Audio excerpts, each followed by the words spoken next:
Vroeër hierdie week ry ek manne toe, woensdagoggend 5:30, soos nog donker en ek ry met my motorfiets en ek ry by die mall verby en ek stop by die robot, want dis die regte ding om te doen. En ons 'n kar in die linkerbaan en ek's in die regterbaan en toe die robot groen slat, maar daai oomblik wat die robot groen slat, toe kom daar 'n kar aan die regterkant van my in die draaibaan verbygejaag, hy sny weer in en daar gaan hy en ek's kwaad.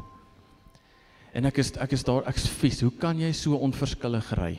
Hoe kan jy sulke kanse vat so vroeg die oggend? Dis nog donker. En ek ry, en soos die Here dit wil, stop ek toe nou langs daai kar by die volgende robot, hier by Frikkie Meyer.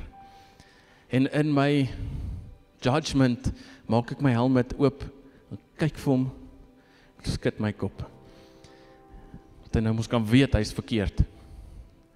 En sy venster gaan oop.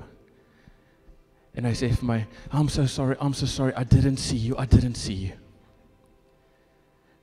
En in daai oomblik besef ek, hy het my nie gesien nie. Dit kon my laaste oomblik gewees het.